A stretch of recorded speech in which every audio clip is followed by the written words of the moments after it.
Hey, I'm Pat B. And I'm Adam Willis. And you're listening to the Geek Down here on WEMF Radio. Leaping forward bionically. Leaping forward bionically in all directions. I love that intro. You got two mics today, too. What are you doing? That's right, I'm double-fisted, yeah. That's right. Two robot penises. Can you hold it? Oh, sorry, I was gagging on it for a second. I think I bought tickets to the wrong show. Ladies and gentlemen, welcome to another episode of the Geek Down here on WEMF. I am Pat B. That man you heard on the side of me is my homeboy, Black Adam Willis. Yes, sir. How you doing, Patrice? I'm not bad, man. I'm not bad. You're looking well. I like the hat today. Oh, thank you. You kind of get the matching styles, too. I'm rocking some new headgear. You know, we do have a theme going on. I do notice. But, dude, glad... Respect, man. Thank you. Appreciate that. Yeah. You heard another voice. So we came in. That was the homeboy himself here to regale us with tales of some con shenanigans. His name is Dirty D. How you doing, fellas? What's up, buddy? What's happening? How you doing, brother? Last but absolutely not least, the biggest dick in the room. Her name is Amy McCaw. Thank you so much for acknowledging my talents and accomplishments in the introduction. I appreciate it greatly. Yeah. Oh, absolutely. We got to give props early. Yeah, it's always nice to get props when credit's due, if you will. Well, you're over there swinging, challenging our manhood, so you know, has to be recognized.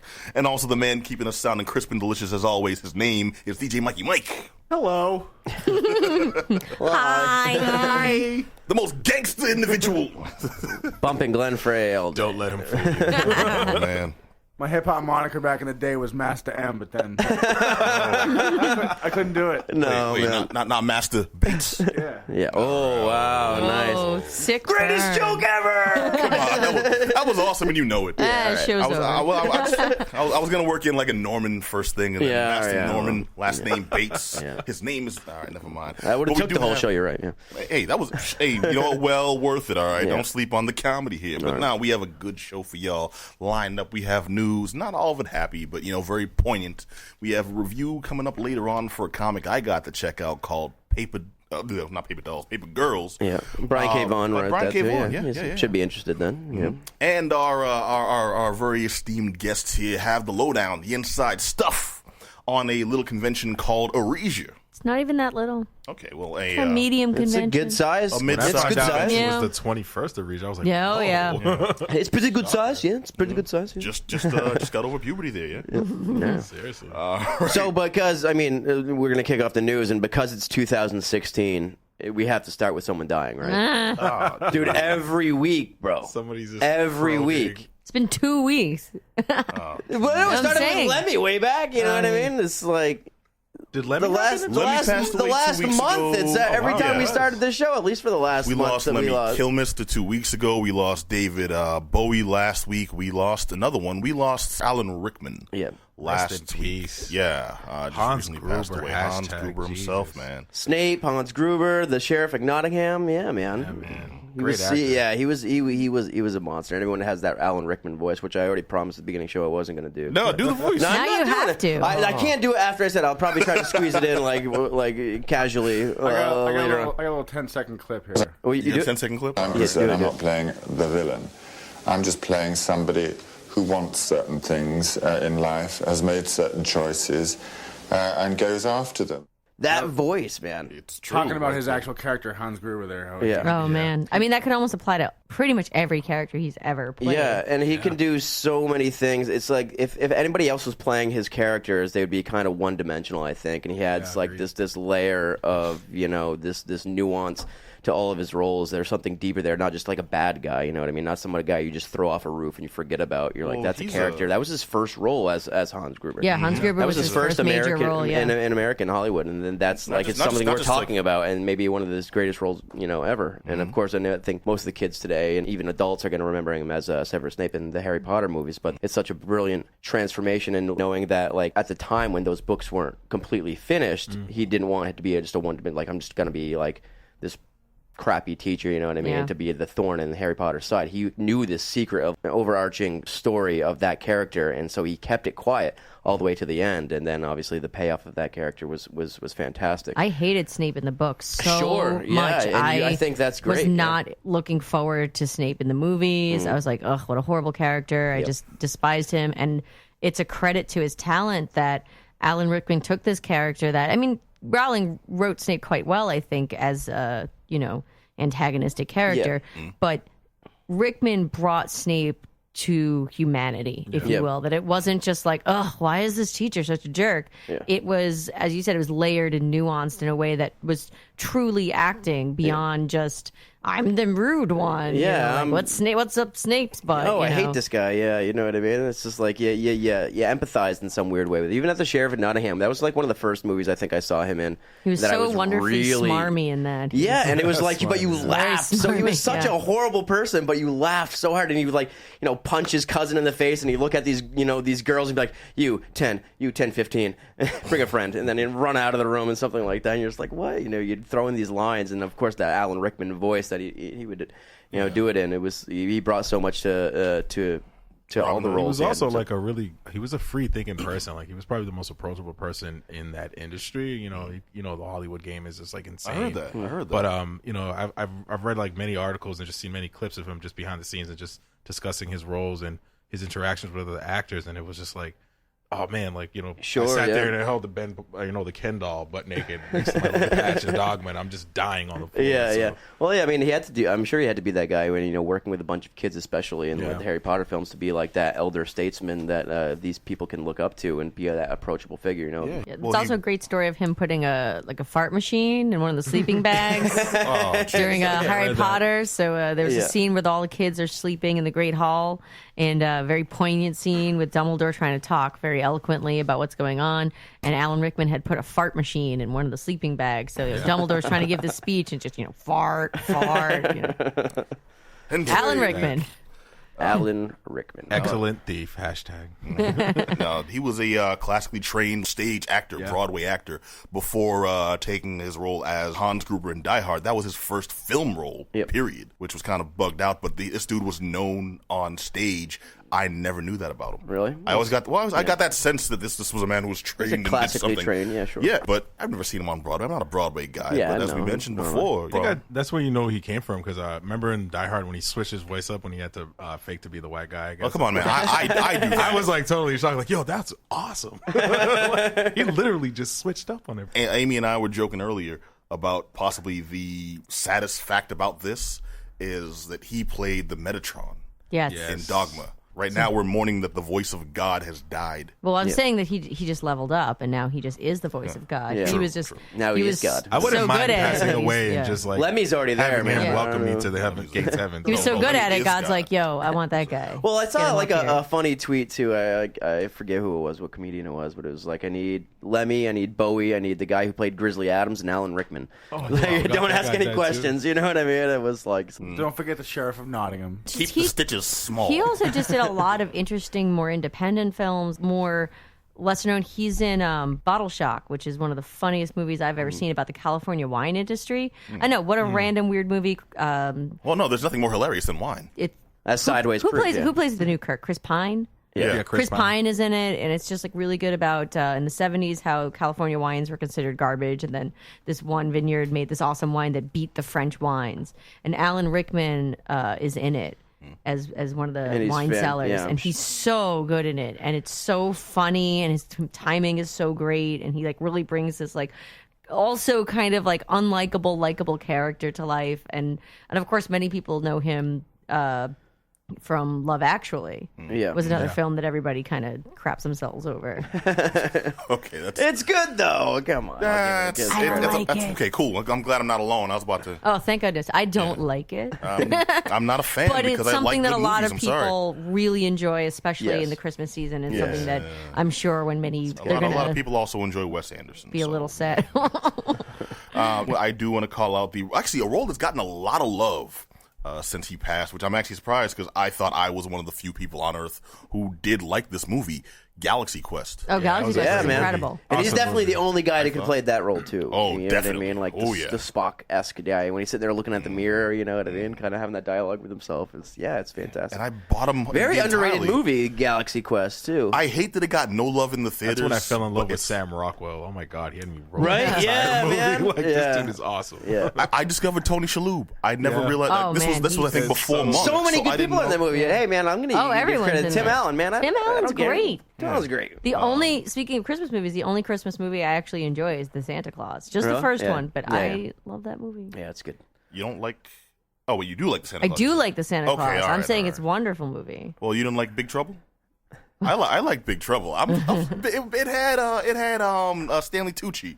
Who I doesn't do like love Stanley Tucci. I do love Stanley Tucci. Yeah. He's But like- another Rickman thing that I love though is Hitchhiker's Guide to the Galaxy. Yeah. Oh my Oh, yeah, God, he was the in depressed that. robot. No wasn't one he? else could have been Marvin. I forgot all no about that. one else would have done it so perfectly. And I grew up loving the BBC radio drama of it. I feel that Rickman truly the perfect. Yeah. The perfect, like just enough deadpan. Just it's fine. No, It's just whatever. aggravating because it's like, forgive me, but F cancer, bro. Like, Yeah. you just guys, you literally like been taking a lot of dubs lately, and I'm getting tired of it, man. Like, You know what I suspect, which is messed up? It's just like we probably have the cure for cancer, but it's something that instantly kills people. It's like it kills people, but it Well, kills I mean, the cancer too. technically, that's a cure. If you, Yeah, They- but, I think you I have don't to- know. Like Yeah, you got cancer. you inject Quantify Clorox how long bleach into you your live system, cancer afterwards. gone, but also you gone as well. Something like we'll that. cure your something cancer, dumb. but you have 5 minutes to live afterwards. Yeah, it's like, yo, I better make the most out of that damn 5 minutes. Yeah. What are you doing? You have that cocaine and hookers club? That's not the answer we're looking for. Oh, all right. So we're talking about Alan Rickman. Rest in peace. Except for the stroke, that's when he was diagnosed with pancreatic cancer. brother. Passed away at age 69, surrounded by friends, family, loved ones. That's not a so, bad way to go out, I guess. You'll be missed, sir. We did enjoy your body of work. We didn't know you personally, but we knew you vicariously and hope you're in a better place. Rest in peace. Moving on to happier stories. Spike Lee's refusing. In happier news, I know. the Oscars are a crapshoot. Dude, we got to this do year. that every the time we Oscars move is on from racist. everything. And Spike Lee refuses to show up somewhere. Yeah, but Dude, this well- actually is a bigger story because he is refusing to attend the auction. Like, why does that matter? Well, it matters because I know Jada Pinkett Smith is also boycotting, but it matters because Spike Lee actually received an honorary Oscar. Yes, he did. Yes, he did. Yeah. This year, and so he already took it, but he's not actually showing up at the ceremony. Yeah, he to accepted get it back in November out of Yeah. respect, I think, mostly. Yeah, and I read the giant thing he posted. I think it was on Instagram or whatever. Posted an Instagram update. Yeah, and about- it was like saying he's like, I appreciate the Academy. He's like, thank you for this, but I cannot attend due to, of course, the whitewashing, and that he seems to think that the I'm Oscars right have there taken with him. him, dude. It's a slap in the face. There were tons of good performances by, it's not just black actors, non-Caucasians. Yeah, directors, Asians, Latinos. Benicio del Toro. Hollywood loves Benicio del Toro. He was That wasn't really considered- pushed as much of. I think a lot of it is not just the Oscars. It's kind of a thing on this whole system Awards of in movies in general. Yeah. Like the studios in general, and there's not enough of black faces and black directors and things doing these movies. And if there were, maybe they'd get nominated more. Not to say that was there's certain listening to, movies that shouldn't be nominated. Yeah. I thought Creed should have got more. So, like the only Creed, one was he Michael B. was, Jordan was deserving, and Ryan Coogler, because I thought his direction in that movie was one of the best directed movies I've seen this year. So I thought he could have got. Mind you, it's a some love. movie where you love. kind of like, you hear Creed's coming out. You've seen every Rocky flick, and Yeah. it's like Creed. Yeah. And then it's like, it's going to be crap. And then it ends up being like, It's good, and it's really mostly great. because of the directing. Show him Yeah, some respect and so for I that, thought you know what I mean? that It's could have done. effort. Will Smith maybe could have got something for Concussion. Jada Pinkett, she was in Magic Mike XXL. She was great in that movie. Actually, she was good, and she was nominated for a Golden I Globe. didn't- She could have got an Oscar nomination. So there was roles out there which you could have. There were lots They of could've them. been The some. biggest one that Wasn't I lots, take that's note the of thing is Straight Outta Compton. Is a Yeah. movie that we raved about. I loved when I saw it in theaters. I'm considering actually getting for my home collection. I just don't know how many times I go back and watch it. Yeah. Beyond showing people who come by, yo, have you seen Straight Outta Compton? No. The next 2 hours acclaimed. Thought it was a A good movie that was movie, though. loaded with great performances from most everybody.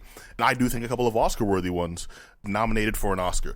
And just loaded to the gills with black actors who gave stellar performances. And then they nominate- They nominate, the white writers. And I'm like, it's a okay, great so story. if you're gonna nominate that, who but- do you kick out for the actors? The actor who played Eazy-E. Easily. So I who do thi- you I think kick out should've who at was least- nominated then? Who do you kick Who out? was undeserving? Because if you're going to nominate him, who I'm do not you talking about take someone else? undeserving. I'm talking about people being blatantly The glossed issue over. is less. Yeah, the issue you have is to less so understand- people were less deserving. It's the fact that people who were equally deserving, for example, Creed being such an exceptional film, to not have that recognition. For No, I people completely like Michael B. understand, Jordan, but, who are equally deserving. The issue becomes, why are these actors and performers and writers and directors overlooked in I the guess face of? it's like a 6,200 person vote. Like there's like 6,200 people who involved in the guild that make that decision, Yeah. and they're all like average age 62-year-old white guys. So Yeah. like God knows when, It's like I was listening to talk radio on the way here, and they were talking about how they just inducted or just gave a position to like 300 colored folks into the system of governing now, so where they can make votes, but it's still 300 out of like 6,200 people that are all white. And well, I read an I'm article. not trying to make it a earlier white today. black thing either. You know what I mean? No, I hear you. Only Adam's doing that. I'm messing with you, dude. I did read an article earlier today that put that in perspective, and one of the quotes was that it is a problem in Hollywood. It's a well-known problem in Hollywood, but it's also been a perpetual issue because it's Selma not should just have been the best picture of last year. That movie was so fantastic, and the fact that it didn't get recognized for anything was. Man, was we travesty. know I the was best pissed picture off. of last year should have been Mad Max Fury. That's this year, my friend. That's this year. That's nominated this year. Yeah, that's this year. That's this year. It still has a chance. But you're right. Was and, put up, but the thing is, Hollywood itself is predominantly white, and even though we've seen a surge good. of more, I'll say ethnic, but I hate that term so much. But basically, non-Caucasian productions. Not everything is going to be Sense and Sensibility. And the whole 9 yards. The Danish Girl. Yeah, that's a. Well, I gotta go. I gotta go to the historic ones that have become known over time. Sleepless in actually no, there was a black friend in Sleepless in Seattle, wasn't there? Yeah. Okay, not that one. But There's a black guy in the Empire State Building, right? Yeah. Yeah, movies where the black guy doesn't either die first, or 2 teach the white people to dance, or 3 be the one. Dude, what? One and the whole 9 yards. You don't want any magical Negro theater. Seriously, dude, this is important to me because it's true, and this is coming from somebody who did try to legitimately make it. Yeah. In the Hollywood system, and that's one of the things you constantly come across as a just non-white actor, non-white director, non-white writer, non-white anything. Comics these days are some of the stand-ups are some of the few people who just have like license and free reign to iterate this because that's their craft. But several of them say, so hard to get roles, and it's part of their bit, but it's very true, and it reflects it in things like. The Oscars come out. You look at all the lists. How many of these people are non-Caucasian? And it's like slim to none. So do you think they were doing it on purpose? Not on purpose, but it's one of those situations where you have the racist uncle, the racist, who comes to Thanksgiving. Do you think he'll racism say is some definitely stuff. something there? It was No, was but let me finish my point, man. It's inherent to him to say some offensive stuff because he either doesn't know better or doesn't think about it often enough to check himself. And I think this is a situation where these people, it's just not their world. They don't think about it often enough to realize these were all Average great. age of the voter is 62. I mean, their Let's favorite not movies forget, like Gone with the Wind or something. Yeah, these like movies that, too, man. like Creed, like Chirac. younger Like production these who have got made it, the money. older These guy. are like popular movies that have made money. So it's not like these Chirac are wasn't like, even you know what I mean? nominated, I don't think. No. And that was actually a pretty decent movie. I recently saw it, and like last week, and I didn't know it was in verse like that, but it was a great movie overall. Yeah, I'm Probably familiar not with his best work, but it was still a very decent movie. And it should have probably caught a nod. What I really like for the about subject Chirac matter. is you don't really see like known directors, known filmmakers taking chances like that. And that was a chance. Like that's basically That's his that's job. Greek, he's a provocateur. You know what I mean? That's yeah. he's Well, been doing I mean, that how forever. often? That's, he I can think do it? it's That's great his that he's job. doing it. You know what I mean? But the last time I saw him do like his job, you got like was it Lawrence Fishburne ringing the bell at the end of School Days? Wake up! I'm like, oh, it's so symbolic, but it's corny. But that's just the world we're living in now, where this is the Academy, and we got a year of great movies. And who's nominated? The people, the writers of this thing. Yeah, it is. I mean, it isn't. It is certainly crappy. It's very unfortunate. it's There's a a bad lot So of if you like had to Michael B. give- Jordan. If you had to give Ryan Michael B. Coogler. Jordan the nomination, who would you knock off? That's the question. Who would I knock off? Oh man, I would have to look at the list. I don't have it in front of me. But I don't know. They're probably going to give it to DiCaprio anyway. So is it just enough to You be think he's nominated? got it for that? That's Yeah, the thing. probably. DiCaprio will get knocked off. I'm sorry. You know what's overlooked? How many Just to films spite. must he cry? You know what's a sad thing though is like that what's going overlooked too He is like fought a there's bear. so many good he ate women a liver, performances, slept female inside a performances deer. that were nominated that no one's talking about. There's like the best actress category is like stacked this year. Yeah, We never talk about women. That's ridiculous. Why would anyone talk about women in Hollywood? No, it's their own fault for not having Yeah. penises. It's Hollywood, man. Like Tilda Swinton How many times must she She play both the okay? man and the woman and other in the same movie? David I need to know if looking Tilda actor Swinton ever. is okay in the wake of Bowie. I need if someone out there knows Someone if has to Tilda check Swinton- on her. She's gonna Right. play. She She's gonna okay? play Bowie in the She's Bowie. She But yeah, is Bowie. Orlando, she literally plays the same character, male and female, in the film Orlando, which I highly recommend. It's a book by Virginia Woolf, but it's also an older Tilda Swinton movie. Tilda Swinton does excellent work. Also noticed she was left off. Actually, did she do anything last year? Not that would get a nomination, I think. Okay, all right then. Wait, when was Snowpiercer? That was a couple years ago. A couple That years was ago. like Which was 2 also years ago. excellent. Oh, you want to know Great who I'd Music knock was off? sick. Is Bryan Cranston in Trumbo. That movie was crap, dude. You didn't like I didn't Trumbo? see it. I'm not going to Trumbo watch it was just crap, to prove it. and Didn't he see it. shouldn't. That movie should not be recognized as anything. I think that maybe. And so the fact that people see it should be offensive anyway. So Bryan Cranston, I love you. You're great. Breaking Bad's one of my favorite show. Yeah, that he probably doesn't need to be nominated. So I'd probably slip someone in there. All right. Michael B. Jordan earns a spot right there. All right. I think I've seen in a Cranston's lot of people spot. nominated for the same award. I think they've gone to double digits. There's no reason they should have to knock anyone off. Yeah. They should just Well, basically they acknowledge. kicked it up to like the best picture to 10 at one point. It was from 5 to 10. They were Yeah, doing and that, it's like- poignant. Was Wolf of Wall Street last year? 2 years ago, I think. 2 years ago? See, I don't think it considered was two that years good, ago. personally. Wolf of Wall Street? Yeah, It's pretty it's- decent. Really? movie. Oh, I Why love is that DiCaprio movie. yelling? I love that movie, man. Yeah. Oh, I love it. I think that goes to it goes to a personality type. Like I'm of the mindset of even though I acknowledge it was horrible and he was a horrible person, I'm one of those people that admires Seriously. like clever crime. That's like that Oh might be a no, the personal subject feeling. matter That's- was interesting to me. I just found it off-putting that I just was staring at him like The Quaalude fight? Come on, dude. All right, I'll get the Quaalude fight. And he All does right. the cocaine while simultaneously watching Popeye eat spinach, and it's like his spinach when he's like, That was awesome. beating his chest and giving mouth to mouth, and ham comes out. Oh man, But come that's on. the type of thing That that movie I've- should have got something just for that. I think the Academy might be small-minded, and I'm not insulting well, them. When that's- yeah, it's I'm not a- insulting them when I say that. What I mean by that is they'll look at things one controversy at a time, one major issue at a time, and there's been pushes for not just non-white actors, for black actors specifically, who have done deserving performances to be considered for roles that they obviously should have gotten nods for and never have, and that was an issue that was big a few years ago. In the case of Denzel and Halle Berry, I'm talking about in this case. Training where- Day and Monster, yep. Yeah, so they look at it as, okay, one big issue at a time, one major controversy at a time. And this year it wasn't black actors. It wasn't Latino actors. It wasn't Asian actors. It wasn't Native Americans. It was Leo DiCaprio has been snubbed by you all for years. I think he'll take it because that's what was more on their mind. Do you think it's his stance on a lot of... he's a free thinker, too, so do you think it's because of his stance on a lot of positions? I don't think so because I think Sean he hasn't Penn, really deserved to win when he's been nominated. I don't think the movies were. All right, okay, see, there you particularly go, too. great. Also, I a lot think of it that's is what it is. opinion. Everyone who's won, I thought, was probably likely to win. Okay, I can see that, and I really hope that is the case. But Sean Penn is 4 times the hippie, an activist that Leo DiCaprio is, and he's won. How many? How many has he won? 2 Two? Two. Oh, yeah, yeah. I What know was, he the, won what like was the 4. first one? for Milk and Mystic River. Okay. Okay, he didn't win for I Am Sam. No, Nah, He that went was full the retard, one dude. that everybody wanted him to win. He went full retard. Yeah. Oh, man. Yeah, you never go full retard. That's all right. Yeah. We thought he sold... I literally thought he sold it in for that year for that role. I was like, Christ, he got that one. I'm going to pause there before Mike busts out his Robert Downey Jr. impression. What? I looked at him. He gave me this look back like, you mother...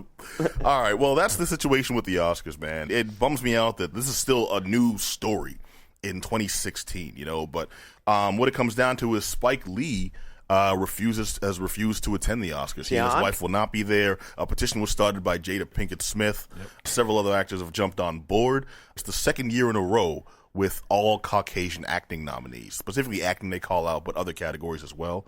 Filmmaker Spike Lee has publicly announced that he will not be in attendance, and people are jumping on that bandwagon. I'm more curious to see what happens with Chris Rock as host. Chris Rock. What? I think, I Chris missed Rock is the this. host. You didn't Yeah, hear about he's- this? Oh my God, I love Adam, him. drop the knowledge, man. Yeah, I love him. he's been slated to host. He came out with a little video too. I think That's it was wonderful. was it called the White BET Awards? Yeah, What he was referring What to a it. great man. And so I'm curious to whether he sticks it out and becomes and still does the host. And I'm curious to whether or not the Oscars kind of want him because he's going to have some kind of pointed stuff. He is, but- Aimed at them, and certainly Mm. in his opening monologue. And I don't know if they want to risk any controversy on that. Man, front. it's so we'll Chris see what Rock. They happens. owe him after Sean Penn jumped on. Let me tell you who Jude Law is. Yeah, He's but he the- was trashing Jude Law. Like He wasn't trashing Jude Law. He It's made a just joke really about so how this interesting to man- me because you don't hire him if you don't want Sure. something the Sure. pot stirred, if you will. And it's You certainly don't- gonna, they definitely gave him some. They're handing him a some meat and spoon. potatoes. Yeah, he's got Yes. plenty to stir now. Yeah. Screw Sean Penn. He got Chapo arrested. Dude, leave shot You mean the cartel drug Shaking lord? his hand one day, 2 weeks later, you're caught. Put him in a documentary, dude. It's like now they know your location. They recognize landmarks. Whose fault is that? Oh wow. Okay, so I'm gonna. My Leave name is Sean. Mike Nashua. Who's what? Yeah, they're gonna come looking for me, yo. Don't want that. Yeah, but because they're listening to us. Yeah, hey, I hope so. I hope we got that kind of range That would be awesome. the internet's everywhere, man. The internet's everywhere. before we all go missing. You're racist. No, you're Is racist. No, the only one racist here is Adam. Shut up, man. You gotta stop saying that. You gotta stop saying that. Sorry. Pissing off Gordo over here. Oh, jeez. It's the Tama shit. The upcoming Deadpool movie has been banned already in China before even being premiered anywhere. If I was a Chinese citizen, I'd be so pissed off. Well, if you're a Chinese citizen, you might not even know about it, dude. They keep thinking tight Yeah, I rein. know, They they're have pretty- government-sanctioned censorship committees. Yeah. So it's like, who knows what's getting through those borders? But this new story here is Deadpool, a movie starring Ryan Reynolds that we're all jazzed about. Sure, yeah, absolutely. I would put myself firmly in the jazzed category. Yeah. Okay, cool. You got About jazz time. hands going. Mike, we know you're excited. Dude, he don't give a shit. Come on, man. I'll see it. Mike begrudgingly accepts. Dead who? Well, not everyone's excited for it, dude. Dig this. Citing rampant violence, sexual promiscuity, and verbal vulgarity. All the And good this is- stuff you want to see in a movie. That's why I'm basically, going. right? I mean, That's why I we're all expect going. nothing less in my movies, my documentaries, my children's TV specials than all that good stuff. But just in the advertising alone, just in the trailers, they've deemed from those that this movie is inappropriate and unacceptable. Well, they've And been whatnot. releasing all the trailers that come with like a red band and a green band trailer, so you Yeah. can watch the dirty Even one the and get green all the band good one. stuff. Has anyone that you seen wanna the watch. romantic trailer? It's my new favorite Yeah, thing it's ever. great, right? So they have made a trailer that makes it look like it's a romantic comedy kind of film, and it's just so funny, and I absolutely love it.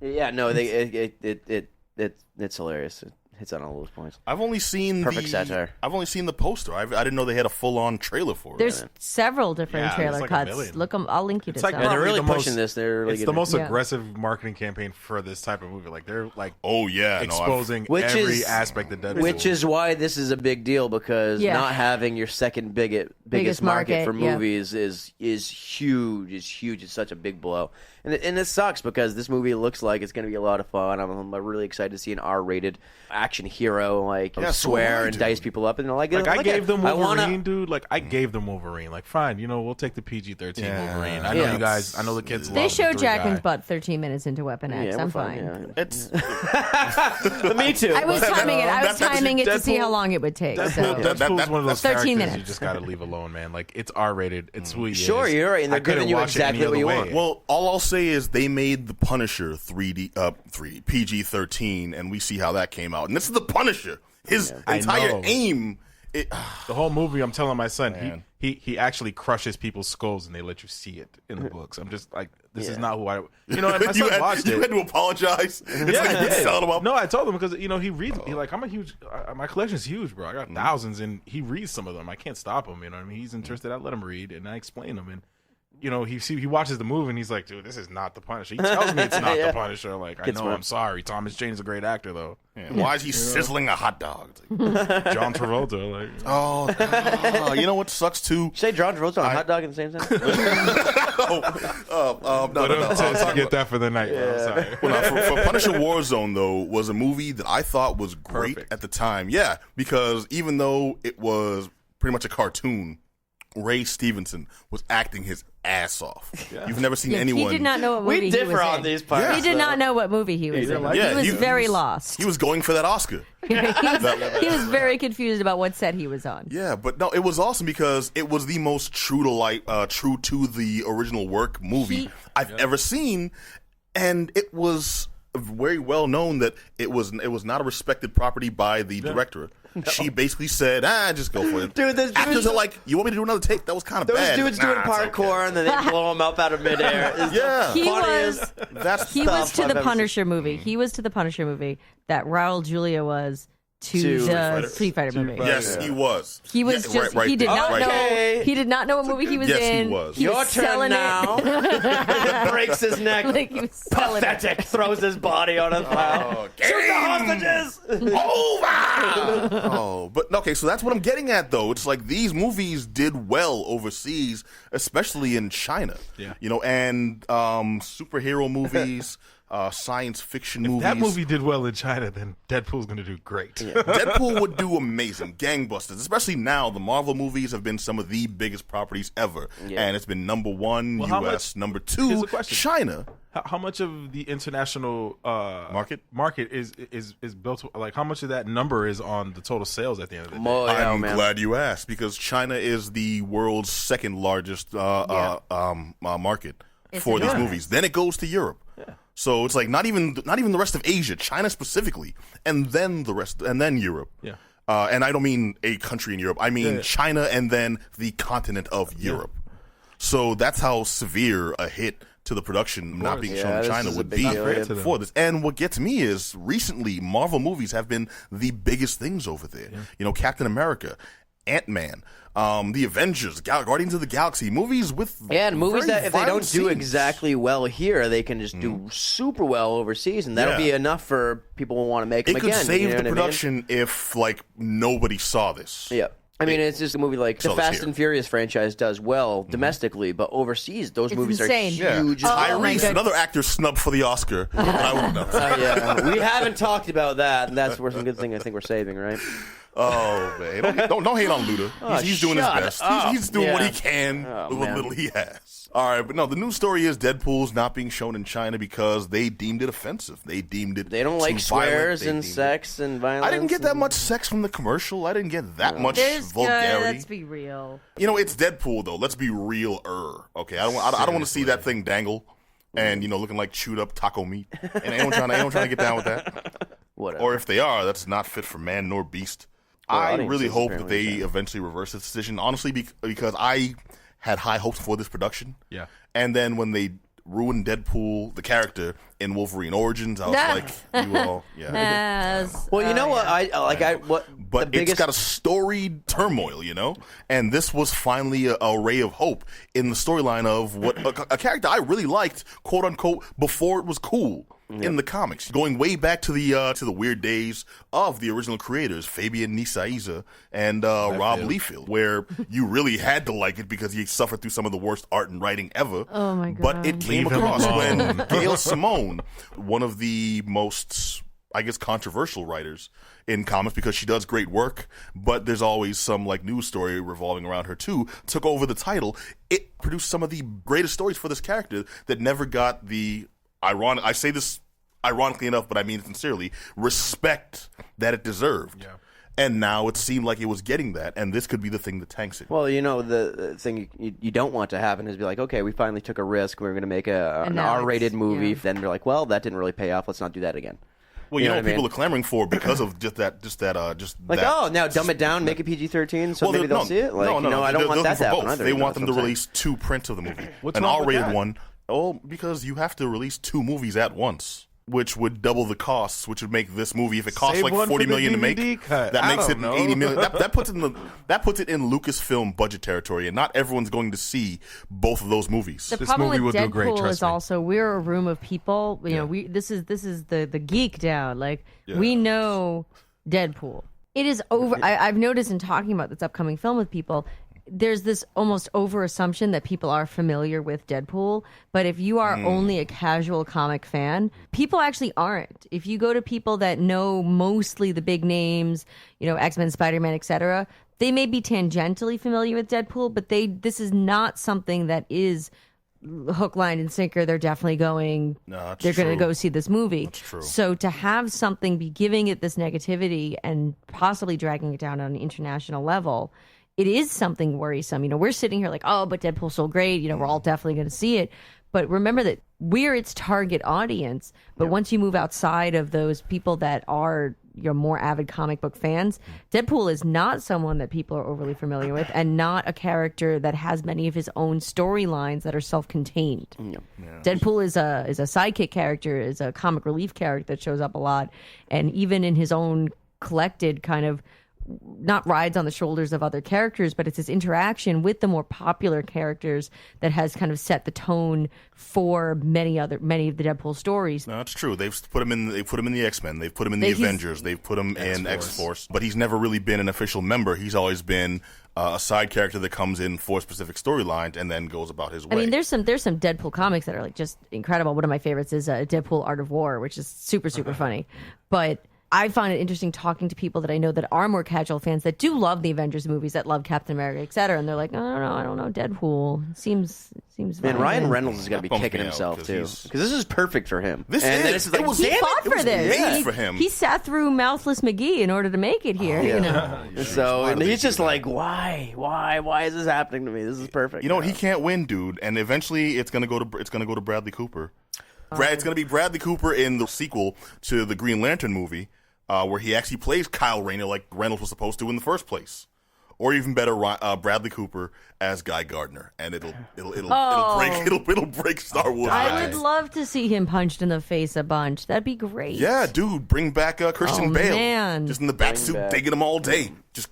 That's what Guy Gardner does, right? He has the yellow ring of being punched in the face. That's what I got out of the 90s. Well, that Bowl was cut, punched in the face. These were the poignant moments. In the 80s, there was bringing down the Berlin Wall. In the 90s, there was Guy Gardner getting punched in the face by Batman. Right?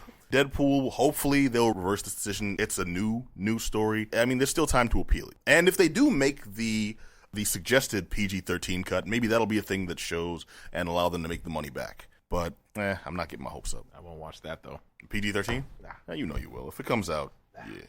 I'll catch it on cable. Okay, or internet one day. You'll catch it on BitTorrent. But that's passe now, isn't it? I know, right? Yeah. All right. Well, anyways, we do have one more news story we can gloss over, but I want to talk about the hiccups I got here because I want to talk real, about, yeah. Well, I have this comic review, dude. Brian K. Vaughan's a dude who's been doing big things in comics over the past few years. His latest series is called Paper Girls, and it's by Brian K. Vaughan. What do you call it? The illustrator of Wonder Woman. Oh, really? Yeah. So it's actually got a couple of good names behind it right now. Cliff Chang. I don't know why I couldn't remember that before. But basically the story is about 4 girls who come in contact with alien life and time travel. And you think, oh, dude, that sounds awesome. Okay, what's so special about these girls? Well, they're the paper girls. Okay, what does that mean? It means they all work for local newspapers delivering papers. Okay. No, okay, newspapers. So they have What the inside hell's a information on, newspaper? like, what's going on in their communities or the world. No, they just deliver stuff and got caught up with these guys. Okay, cool. Well, then these people are aliens and time travelers. It's like a whole Doctor Who thing, but written by Brian K. Vaughan, so it's a little dirty, right? Even though it's kid. And I'm like, that would be spectacular. That'd be awesome. Not really what they're going for. Boo. Yeah, I'm like, okay, so what are they going for? Well, after reading the first 4 issues that have come out, what they're going for is kind of like, it was described actually as Stand By Me meets Star Trek, or a more modern generation sci-fi thing, and I'm like, reading it, total BS. If anything, it's like if the first 15 minutes of Stephen King's It had just finished reading a novelization of 3 of the worst Star Trek episodes you've ever seen. No. Yeah, dude, it's not great, and I expect more from Brian K. Vaughan. Granted, it's only 4 issues in, and this is an ongoing, but he takes too friggin' long to set up a story if that is the case. I know this is a dude that can do good writing. This has been just so damn slow. And there's been encounters with evil aliens. They've gotten like laser blasts off and things getting shot in the head. I'm like, okay, cool, action. That's like half a page per issue. Yeah. Everything else is they're trying to understand what's going on. One will swear a couple of times at her friends, and then the other one will be like, oh man, I've kind of wasted my life, haven't I? Well, on we go to the next thing. And then you get to see them walk for the next like 9 pages. yeah, seriously. Well, a lot of that stuff. I mean, when he did Why the Last Man too, right? Well, Why That's the Last where Man he- was But it was like- it different did like a because road- Why the Last Man he different tried to write a road movie as a comic Yeah. series. You can't do that. It's comics, dude. You know, you've only got 32 pages to catch my attention, tell me a story, and make me want to get the next issue. You know, don't bore me there. Like nothing happened here, but if you buy the next one, maybe you'll see a story. Well, with Why the Last Man, maybe you'll see a titty. You know, it's Now they cut it's- him off in that one. Spoiler, you they don't did. really see the titty. You don't really. They see cut the him titty. off. Yeah. They cut Yeah, one it was off, and I did see 3 nipples Yeah, there was that. eventually. You know what sucks, man? I would really want to highly recommend Brian K. Vaughan's work because of the first run of Runaways, but I can't because of Runaways 3 through the current series, or Why the Last Man issue 2 to the end, or like he starts off strong and then falls off. This is one he didn't even start off really strong. I hope it gets better. I will check out at least 2 more issues. That's my thing. Give it at least like 6 episodes, 6 issues. And if it doesn't pick up by then, I'd say drop it. But as of right now, I can't recommend this book. But if you're a hardcore Brian K. Vaughan fan, or just like the art of Chris Chang, the art it's decent, for this kind of story. It's better than you'd expect, because I thought it'd be kind of just open, vacant backgrounds and such, and just, hey, we're walking through the city that's for some reason like barely inhabited. It's like, there's news here, isn't there? They try interesting stuff that they kind of hint at, but you never really see for yourself. All it did was make me depressed that I play video games. Oh, good. That's a moderate spoiler for thanks. for the run up to now. But besides that, it's called Paper Girls. Check for yourself. Issue 4 is the latest one out right now, by Brian K. Vaughan, by Cliff Chang, and I can't recommend it right now, but maybe it'll pick up. Boom. That's all I got to say on the thing. Now, I want to hear from our very esteemed, prestigious correspondents, Amy McCobb and Derek Dirty Deeds. So we had 2 very different Regis experiences, because I was there all weekend, staying over in the hotel. I was part of the Test Track Players of Boston, whereas you were a day I tripper. Just did a day tripper. It was my first went on a Ariza away ever. mission. I'm thinking it was. Did you get a ribbon? Did you get a first Yes, Arisia I got the ribbon? whimsy ribbons in. I got the first I didn't get a Arisia. whimsy ribbon. Okay, so for those who don't know about Arisia, they give out these completely inane ribbons for things. Random. Just at random. Yeah. Or you'll get, like, I went in a bouncy castle and I got one that said bouncer, and I was really upset because no one ever found me in the hallway. Someone was giving out ones that said keep out of direct sunlight to goths. I didn't get one of those. But apparently something with Arisia this year was 33% more whimsy. So they were giving out these ribbons for whimsy. I never got. How did you get the whimsy ribbon? We walked into the control center and we were actually confused about how they were laying everything out. So we just had some clarification, and then the guy gave us a whimsy rim. He's like, "Oh, you guys first time Arizers?" I'm like, "Yeah, me and James." Is like, "Okay, great. Well, we're gonna give you this and we're gonna give you that." So I had my press pass, and then next thing you know, I have like 4 extra tags on top of it. After I got the tags, I started walking around. I started looking at other tags. I'm starting to realize that people have like these ribbons on them. And Yep. I'm like, damn, this is. There's a lot of ribbon organized. collecting going on. My cast, for example, Test Track Players Boston, we had our own ribbons. Nice. Which is fun. Arisia's a really interesting place. It's a science fiction convention that's also fantasy Sci-fi as well. My partner and I were elves and fairies. We found many of our kin there. Yeah, you put up And, pictures. I saw with the ears. I had very large elf ears on. No noses though. I'm pretty surprised by that. Tom has a really weird nose already, so they already got the goblin look going on. Don't want to take away from that. But I really like Arisia. I feel like it has a lot of interesting fandom stuff, a lot of things that takes a broad brush toward geekdom, if you will. For me, honestly, just for the first time, I didn't know it was that established. So I'm thinking it was like a small time con. Well, Amy's been going since 7 years old. Oh, yeah. No, what's funny is I actually have been to similar conventions for about that long. But Arisia, I've been going to since I moved to Boston in 2002. I think I only missed one of them. Wow, that's awesome, man. You're like historical with this. I go to a lot of conventions, But, if y'all have noticed. Perfect. Okay, since you know of Arisia over the years, Yeah. how has it changed from previous? It hasn't changed too much. Just that a good thing getting or a bad better thing? and better, I think, in many ways. But also, it's a con that has a lot of convention-oriented issues. It's not always run the smoothest. I know sometimes I go to conventions and talk about how, like, paneling will be really weird, or, like, the way that Arisia runs paneling is ridiculous to Yeah, me. it You was a little submit too a much. panel. Play it honest. What's up? Well, Yeah. for me, for a first timer, it was just they had a panel for almost everything. Like, Yeah. for example, we had a topic about the ethnicity being switched up in comic book characters nowadays. Like, you got Okay. Miss Marvel, who's Muslim now, and in the Flash TV show, Wally West is black, Iris is black, etc. So certain characters should have been white. There was a panel for that, and then there was a panel for Metroid. Yep. The I game. guess there was a view, just the love for the game, and as well as the controversy around the game when you figure out Samus is a woman, and then when you played a certain Metroid game and you realize he was being kind of sexist towards the situation. I didn't know. So when I'm listening to the panel, the one where Samus took off the armor and got in the bikini and then like shook it for a bunch of businessmen. And I don't see what's sexist about that at all. No, well, apparently there was something down the road. I didn't play that specific version of Metroid, but at the end of the day, that doesn't exist, man. That doesn't exist. Dude. That's what they were saying. Mind you, I've never played the game, so apparently there was something going on with like her other boyfriend, whatever. The one panel that confused me and James a lot was it was a panel about manga. Okay, yeah, no, I didn't attend any of those. But... And when I walked in, the ladies hosting the panel were like strawberry shortcake. They look like they should have been talking about strawberry shortcake. They were dressed in cosplay.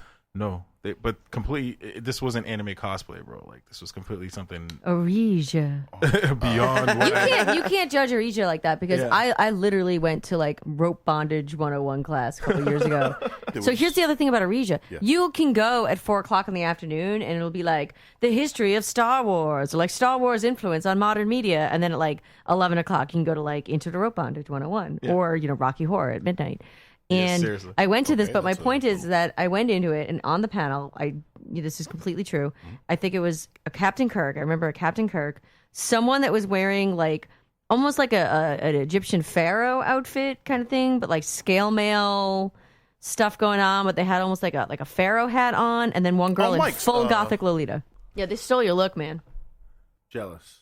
but what's so interesting about Orija is both its glory and downfall is this disparity, is the fact that they almost try to do too much, where they try to cater to everyone. Every subgenre of every fantasy, and the sci-fi problem is aspect that sometimes their experts on the panels are not experts, and it gets a little weird. And that's what I was. I think that's what you were getting at. Yeah, you'll go to a panel and be really excited, and you feel like they're arguing amongst themselves rather than presenting something to you. Oh, that's a bummer. But a part of that, an insider scoop, is that the way that they get paneling is that you would submit an idea and then they populate that panel, not chosen by you, but on the forums from other people interested in that subject. Okay. And it's unlikely, but does happen, that you could propose a panel and not even be on your own panel. Wow. So a good example is one of my friends was on a Terry Pratchett remembrance panel. Mm-hmm. And he's for those who don't know, he's a science fiction fantasy writer who passed away last year. And someone on that panel had apparently only read one of his books, which is not necessarily a bad thing. But when you're on a panel with people that are supposed experts or enthusiasts of something, this one person brought down the whole panel by kind of monopolizing it about that one thing. And that's something that I saw across the board in many ways. Well, if one of your presenters is just a dick, I mean, you can't. Which is unfortunate, but I have to be honest, Orija seems to have a high percentage of panelists who are just dicks. That's unfortunate. But unless it's the dick panel. On a wonderful, on top of panels, like they had like rooms where kids can go in and play video games all day. And I think that was the most surprising board game room part. also. Yeah, board games, everything. But that shocked me the most because out of all the cons that I've been to, this one seemed way more organized, but way more kid friendly. That's what's so interesting to me. Also, like the disparity in a good way of there was a lot of family oriented things. Yeah. A perfect example is the Tesseract Players of Boston. Again, we're a Shadowcast. We did more racy things like Rocky Horror, Dr. Horrible, the Buffy the Musical episode of that. I especially love the Eureka's Castle. Oh my God! Don't tell me like I wouldn't do a Eureka's Castle Shadowcast. You do a nude Eureka's I'd Castle? Be Batley. I'd be Batley. I meant to do that, but I was really excited because we did the Princess Bride at like 2:00 in the afternoon. That's what? We did a Princess Bride Shadowcast, and that's something else that's really interesting. They do try to have a lot of family friendly stuff, and then again, they'll have like more adult oriented things at the same time in the same convention, and that's something I feel that a lot of conventions lack. Some I feel, for example, Anime Boston, which I've been having issues with over the years, they have really started shying away from the more adult oriented media to really try and push the family friendly, whereas Orija truly embraces it all. And I feel that it really contributes to a space where you can literally be like, all right, kids, go play something in the board game room while mommy and daddy go to a polyamory 101 panel. There was a sex toy area of the vendor space, and there were pacifiers in it, and I was just like, you do you. Like legit pacifiers or like sex toy pacifiers? You do you. Again, it speaks volumes. Like it's they try to force everything into one. It's like I'm walking around kid friendly, and then I just see the adult sign and it's covered, and I'm like, wait, the entrance is here, and I'm like, wait a minute, this exists. I'm like, okay, that sounds very old school convention where they'd have like the big curtain. Absolutely, it was. Off. That's exactly what it was. Yes, it was. But for me, it was like a a lot of kids. It's like, again, I didn't expect it to be there for that type of situation. Was there somebody like guarding the area? Yes. I hope so. Yeah, it was very well protected. It was very done. It was done kids could not perfectly. just wander back there. And it also felt like if you were a major, like I know you are, you're into cosplay, like you could find almost any piece of costume or addition leather to your goods, costume. corsets. Yep. Chainmails. I mean, I met a lady Pendragon chainmail. Oh, they have excellent chainmail. Yeah, I mean, crazy and it's stuff. light, and they make it from like this special type of aluminum. Where Yeah, it's not it's so the heavy. elfin. Mithril is hard to find these days. So. Yeah. There You bought a you go. Captain America suit, didn't you? Well, what's funny is you could literally walk in there and buy a full set of Captain America leather armor. I wouldn't want the leather stuff. I'd want the old school chainmail if they have it.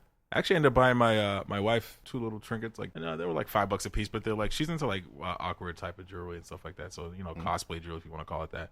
But $5 a piece. I mean, you couldn't find. It was great. It was something I felt like I could take my family to.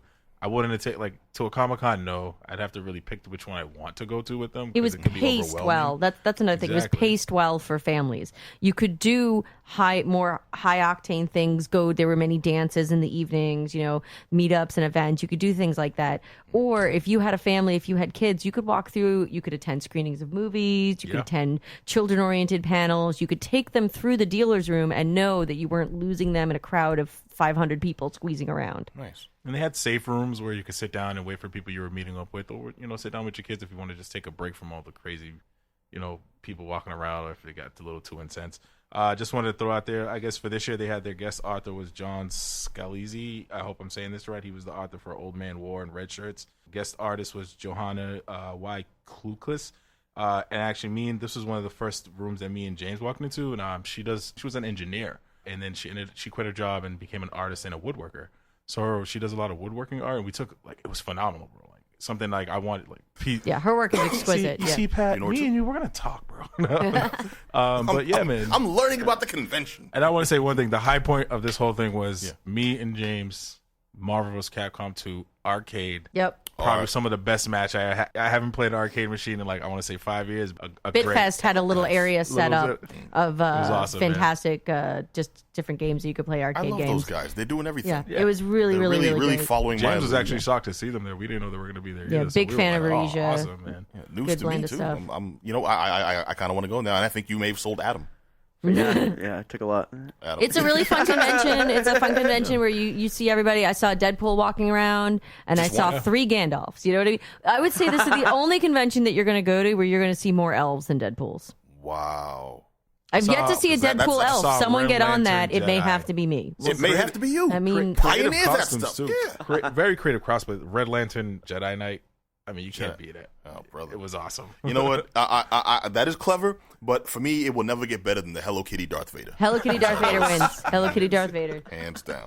All right, so Arisha, you all would recommend? Oh, highly recommend Aresia. Just forewarning, next year some I'm of the gonna take my panels a kid. little annoying, but otherwise, yeah. Well, now that I great for know kids. like the way it's structured and everything, I'll definitely map out a lot better for like whatever day I choose. to go Adult with my section family. first. Yeah. Yeah, go to the adult section go over there. first. Me and mommy need to Start talk. your day at the Go in adult that section. game room for about 4 hours. I'll so be back. what Adam's saying is bring the kids. Bring the kid. All right. Okay. So, dude, I'm glad. I'm glad. It's a great local convention. convention. It's a great local convention. Cool. Big fan of Aresia. We are nearing the end of our time here. Now it's time to say goodbye to Mike and all his friends. Okay. But no, I do want to close out with one final news story real quick. Just something that's more of an interest piece, I guess, that, people may want to pay attention to and maybe jump in on if you're so inclined. I was a big fan of the Dredd movie that came out in 2012. Yes, Based same. on Judge Dredd. The best. It's the best, yeah. Excellent. It was awesome. And since then, we've been clamoring. Many people have been clamoring, me as one of them, for a sequel to that movie. It did justice and respect to what was basically all but dead when the franchise was was marked with that. Yeah, dude, that really whacked Sylvester Stallone movie. They're cannibals. Carl Urban came back and added some prestige to this, and we wanted to see a sequel. But even Alex Garland, the screenwriter, said, "Yeah, it's not going to happen. Movies like this don't get sequels." Well, he may be right, but there is a petition now, since so many good things are being done with shows like Jessica Jones, like the aforementioned Daredevil, Arrow. These Punisher things are just doing got well. picked up. Punisher, starring Barenthal there. Damn, what's his name on Walking Dead? Oh, Shane, yep. Yep, thank you. So basically, a petition has started online to try to get Dredd adapted into a TV show for something like Netflix or Amazon Prime or something. So I'm hoping that this could it's been catching steam, so I'm hoping that this could actually pick up and become something. If anyone wants to check this out, I couldn't actually fit the whole link in the news story here because it's not a simple. They should have just made a bit.ly or something, but because they didn't, just Google Dredd TV show petition, or Dredd television petition, Dredd Amazon Prime petition, Dredd Netflix petition, any combination of those, and I would recommend you sign it if you were a fan. Carl Urban did great stuff. Most likely he'd be the one attached to this for the TV show, especially after that Android TV show he tried to do failed. Being Human or whatever. Yeah, it wasn't bad, but it wasn't great. So Michael Ealy killed that show. That's what happened. Michael Ealy kills everything, Josh. So, anyways, Dredd Netflix petition. Look it up, sign it. I highly recommend it. Let's get this thing done. Nice. All right, this has been the Geek Down here on WEMFradio.com. I want to remind you all, check us out every Monday night, 9 p.m., and go to WEMFradio.com for rebroadcasts like that there. Want to thank the very fine folks at Out of the Blue Gallery for sponsoring us. Check them out. They're right on Mass Ave in Central Square for, just some great art, great jewelry. They have poetry readings every Monday night. It's awesome. And also 320 Media, 320 Entertainment, all brought to you by WEMF's former but very well known in Boston, Sterling Golden. Check out his productions there. You can see stellar performances by groups like Southie Connection. Southie Connection. Get out of here, dude. All right, and also catch us right back here on the Geek Down every Monday night, like I said. And also, if you want to chime in on anything you heard, news, reviews, anything, hit us up at geekdownradio@gmail.com or swing by and hit us up at geek-down.com, or also go to Twitter, go to Facebook. What are you waiting for? You're sleeping. At The Geek Down on all of those. Until then, we'll catch you all same bat time, same bat channel. Pause. Want to thank our illustrious guest for joining us, Amy McCobb. Always a pleasure. Dirty D. Anytime, brother. And DJ Mikey Mike. Bye. All right, this is Pat B for Black Adam Willis, the blackest. Blackest of all black. Mind you all be excellent to each other. Peace.